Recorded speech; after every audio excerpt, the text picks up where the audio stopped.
Hello everybody, welcome back to Road to Master. Hope you're all having an amazing day. We're starting off with the white pieces against an 1853 from India. Let's go ahead with d4 today. Try make something cool happen. That being said, I don't know what I'm doing. What do you do against d5? Is there anything fun you can do? That's a thing. That's a thing. Should we play this? Chigorin variation, apparently. Very interesting, to say the least. Van Geet, apparently. This one's named after. I think that's a person, right? Should we just do like 4 knights? I don't know. 4 knights seems sound. They're looking for cheap tactics. We will not allow that, I don't think. Just like an a3. I don't think there's any d4 ideas here. We'll play solid. We'll play solid. Develop would probably be a good idea, right? Try be annoying. We'll play an e3. And this is almost London-y. Almost London-y, you know? And to be honest, the London's solid for a reason. It's very solid. We'll castle kingside. I know castling queenside is an idea in the London. I probably should have just gone bishop d3 straight away, actually. Castling queenside is a popular idea in the London. I hate playing against it, to be honest. I really hate playing against it. I think e4 break is a thing here. Seems doable.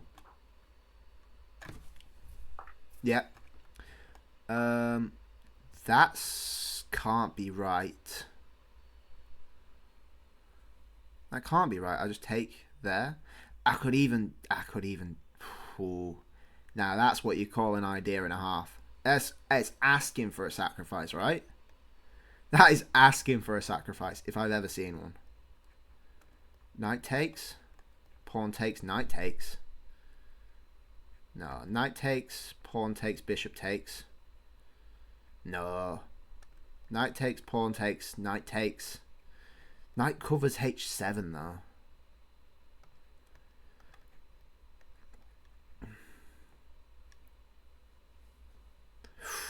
Oh, there's got to be something here, right? There has to be. I don't think there is.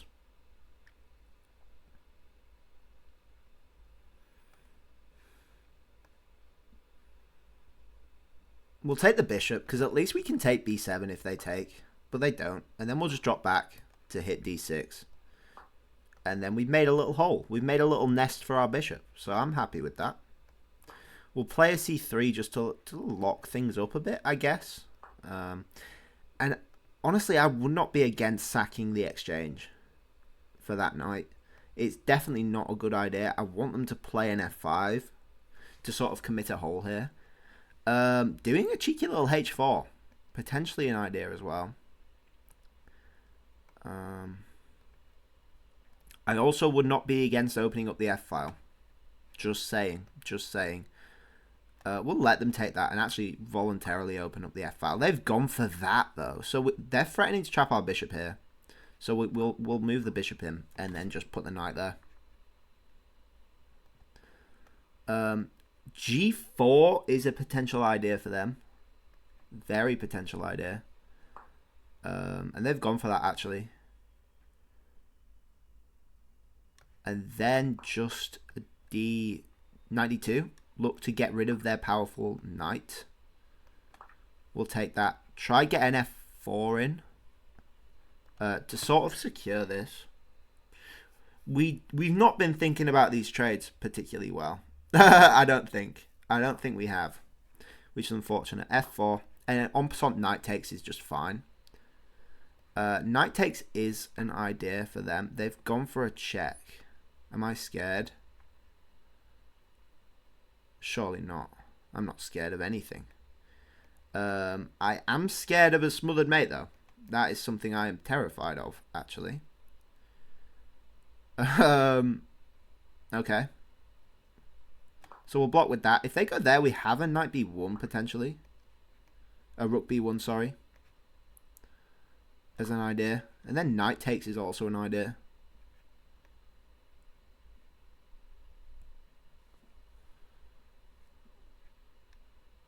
Queen takes a3 is probably the logical answer.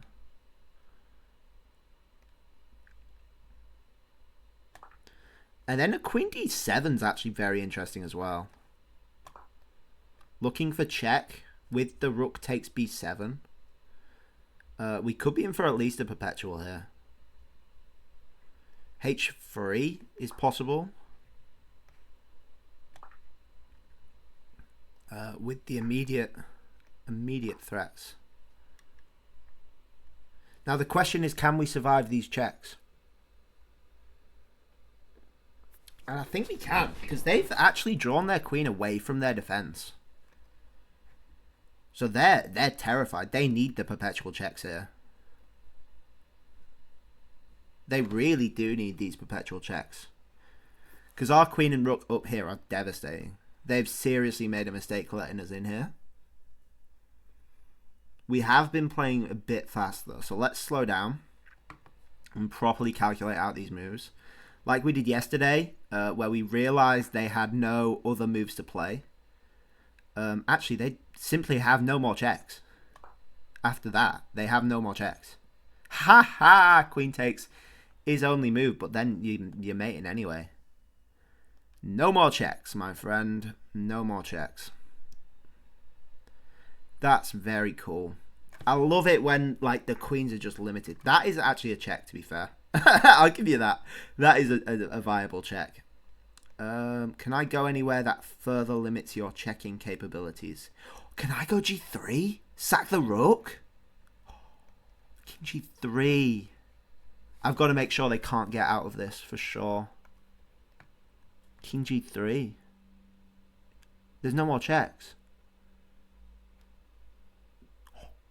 I think that might be it, folks. I think that might actually be it. Oh, wow. That's beautiful. That's beautiful. King g3. I hope to whatever that works. There's no hidden ideas. e3 is a sneaky move. King g3 is absolutely beautiful though. I love that. That's it. Like that's such as like a subtle brilliancy because you're walking away, and it's the exact same position we had yesterday as well, where we moved the king away in a weird way that didn't make sense in order to get rid of the checks. I think we got let off lucky again there, to be honest. But it is a very interesting game. Definitely worth a slower look because we sped that up a fair amount. And yeah, the roller coaster was right. They were definitely on top. But then they slipped up when they let our queen in. To be honest, that's all it is. Oh, the accuracy as well. 78.8 versus 63.2, 1900 versus 1350. Apparently we got 100% accuracy in the endgame. Let's see our mistakes. I don't know this theory at all. It seems London-y though, and the London has a pretty clear, not clear, but easy to play plan. G5 is a very cool idea actually. I like that a lot. And just check that there are no sacrifices that work here. It's a mistake, but still extremely playable. That's minus 0.6, so still even. Let's check this knight. This knight less so, that's a blunder. The bishop takes, also a blunder. So we were right thinking e-knight takes. Anyway, we took the bishop, dropped the bishop back, tried to make this hole on e5. But usually whenever you make a hole, when you make a hole for your opponent, they have a very similar hole as well. Wow. And you let them trap your bishop? What? Are you joking? You let them trap your bishop?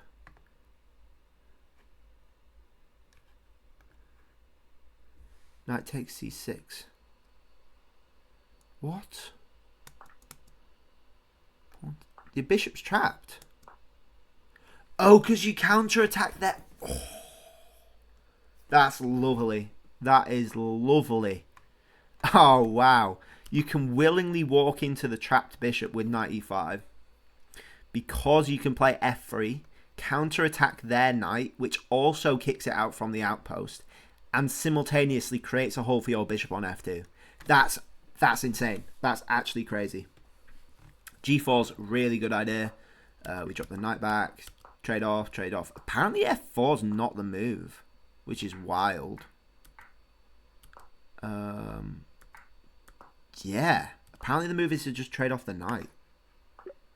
But I don't like that after D takes. Like, surely your queen's just in a not very nice place. I guess you can contest the open file. But aren't you losing this e-pawn as well? Oh, you go to G3 and counterattack with like a H3 potentially? No, but queen blocks. Oh, these maneuvers. These maneuvers, and then you claim the open file.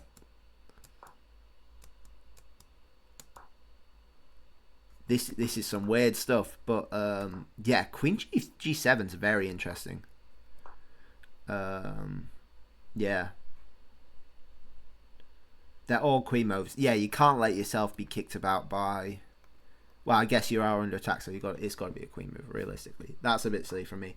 Anyway, Queen B6 is good, and we can't go King H1 because of knight F2, and you have to trade off that with that, and then you're in a dire position. Queen takes is a bit greedy. It's a bit greedy. I will say. I am a fan of being greedy. But only when right. This is just blundering a piece. Queen takes. Knight just blunders a piece. That's a bit silly from me as well. Jeez. They let it slide though, and then they took with the wrong pawn. So it's better to take with the F pawn simply because I get these tempos, and it's deadly. Like we saw, it's deadly. The move was apparently Queen D5, threatening to take the rook. So much cleaner. So much cleaner. Yeah, like it's easy to react. This is a very obvious threat. With check, with that coming in, with some blah blah blah, perpetual mating threat, blah blah blah, you know.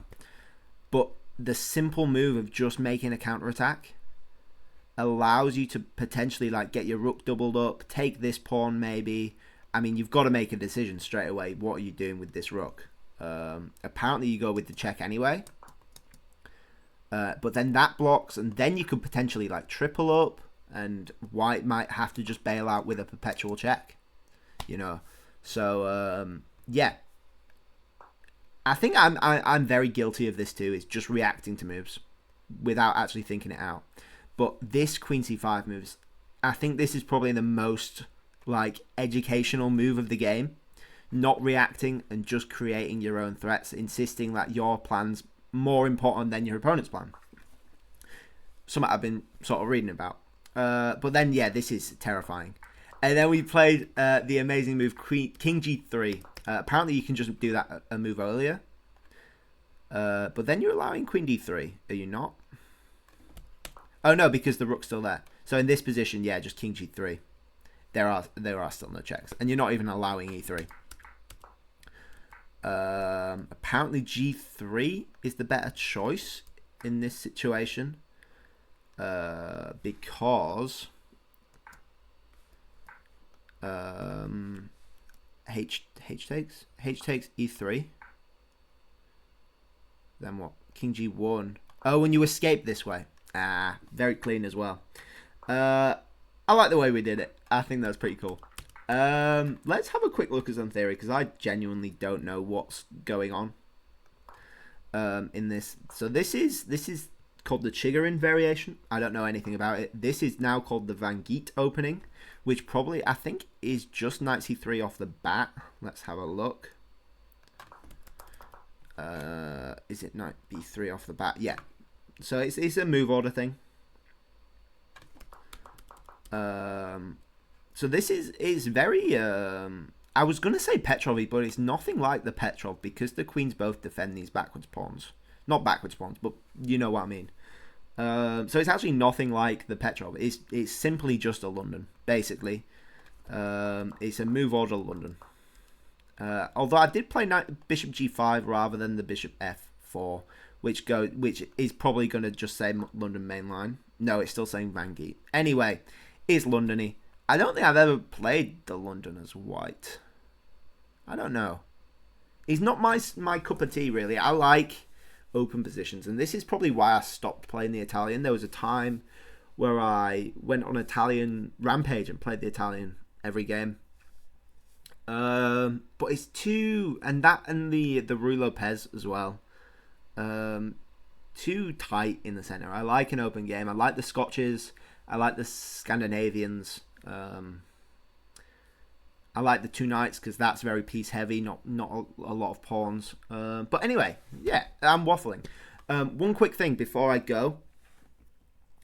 Tomorrow I'm not going to be doing a lesson. I think I'm going to be doing the lessons a bit more sparingly.